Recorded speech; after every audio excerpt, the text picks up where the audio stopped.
My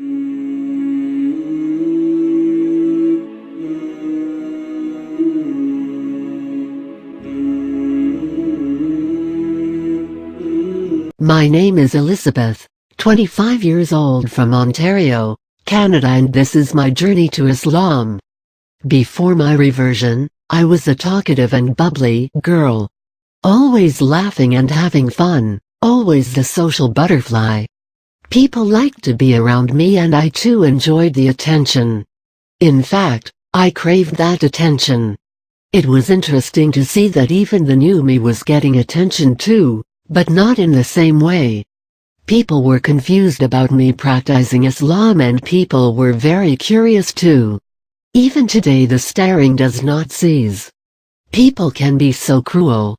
Even the people who know you, they too can be cruel. Sometimes they are the cruelest of people.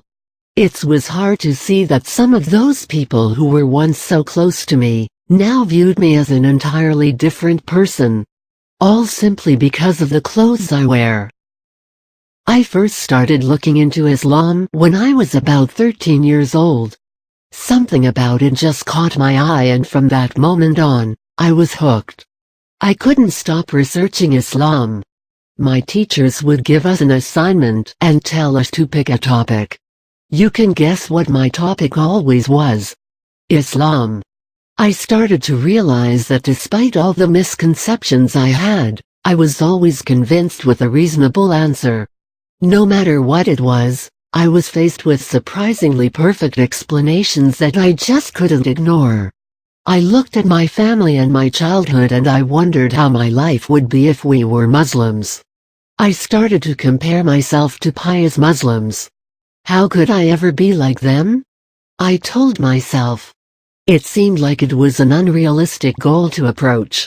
After years of Islamic studies, I decided that I was ready for the challenge. After all, what did I have to lose? I just wanted some stability and happiness in my life. Let me tell you a little bit about my family and how I lacked the guidance therein. Maybe this will give you a better idea of me and why I chose Islam. I come from a broken home, no family dynamics, no rules and no love. My sisters and I could run wild and no one even seemed to care. I could be gone for weeks on end, missing school and never even coming home. When I'd return back home, no one would even care to ask where I was or what I was doing. I could do anything and everything I wanted to do and I have never been punished or grounded by my parents, not even once. It was just complete confusion and pain for so many years. My father was an alcoholic and my mom was addicted to drugs. Astaghfirullah. My sisters and I were so used to our way of life, we didn't question it at first. The pain came as something almost normal. I thought to myself a lot, life just sucks. I remember many nights of my dad yelling and being violent. Mom was always crying. I can remember all the holes in the walls and all of the bruises left on my mother's face. How could I ever forget that? 3 little sisters, stuck right in the middle of an inevitable disaster. We were constantly crying out for him to stop hurting her. Such trauma we endured as children. I started to notice what my family was missing. Obedience to God. How much different could my life have been if I was brought up with religion? This was constantly on my mind. One early morning as my father slept, my mother quickly packed a bag and she grabbed my sisters and we were out of the house in such a hurry that I can remember running through the streets in my bare feet. My hand tightly clutched my older sister. "Where are we going?" I asked. My sister replied to me, "We are running away." I was sad and confused and I didn't want to leave my dad behind. I didn't know if I could ever see him again. We ended up in a battered woman's shelter and not too long after, I was talking to my dad behind a thick glass window within the prison walls. Life was so hard. My sisters and I moved with our mother from shelter to shelter, until we finally settled down in a little low-income community. I started to realize that there were so many people who faced similar problems. So many children lost and confused because their parents were lost in the ways of society. Canada was no exception. People living in their sins with no shame at all. After all, it was completely legal to live in haram. Canada was somewhat condoning this way of life. I realized how life in Canada could be so much better if we just implemented obedience to God in our everyday lives. During our adolescence, my sisters and I made many terrible mistakes. Searching for the attention of a father figure and looking for love in all the wrong places. The mistakes we made brought us so much guilt and pain. I'd cry myself to sleep on numerous nights, and in those tears also came some healing. How beautiful it is, the honest cries of breaking hearts. The confusion and pain still lasted for many years to come. We were turning into our parents. Couldn't we just break this cycle and start our own lives differently? How would I ever begin living a life that I never knew nothing about?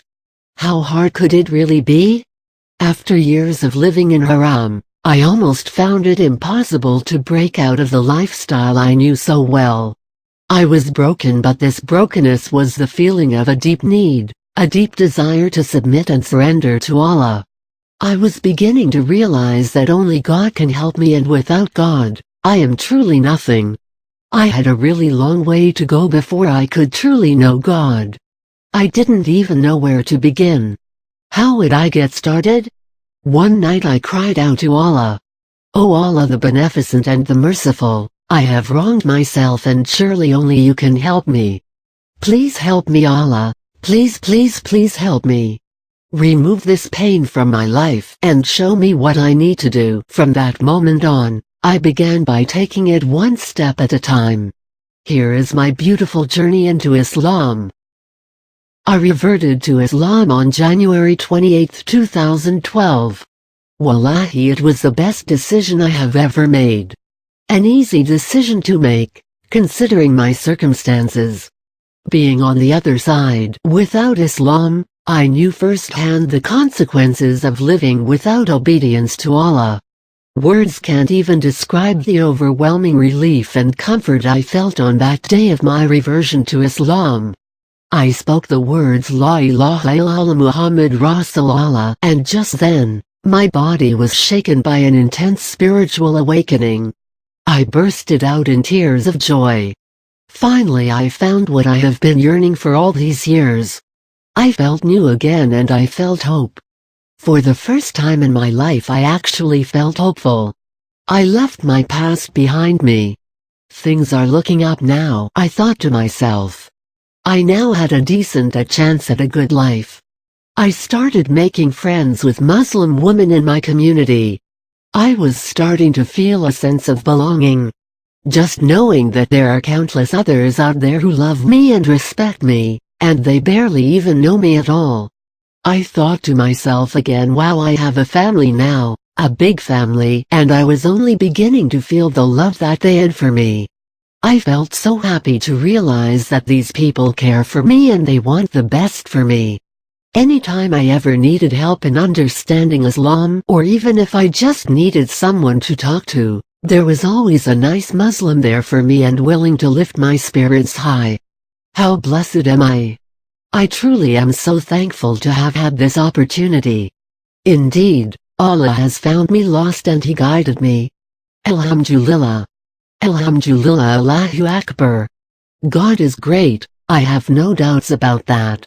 Minutes after my reversion to Islam, I began to feel this spiritual high. I was so motivated, so enthusiastic, and very excited about the new life ahead of me. I put the hijab on that same day, and it was liberating. I didn't have to worry about keeping up with all the latest styles and trends. I didn't have to fit into the expectations society had on women. I was free. Free at last. Hijab changed me. It made me shy, and it reminded me every day that I have great responsibilities. One day I was walking through a crowd of teenagers. I watched them all move aside, creating a perfect path for me to walk through. Some of them stopped talking with each other, Others rushed to hide their cigarettes behind their backs. I walked up to the bus terminals and an old man smiled as he held open the door for me. People were thinking good of me and I was shown such high respect. I now had a reputation to uphold. After lots of hard work and research I began to grow. A few months later I could say my prayers in Arabic and I was beginning to feel even more close to Allah. By then, all my pains and my worries from childhood faded. My heart was healing. I couldn't believe how I was able to almost forget about all my sadness and anger. Any resentment I once held in my heart was completely erased by love and forgiveness. I began to feel sorry for my family. I wanted them to feel good too and I didn't want them to suffer any longer.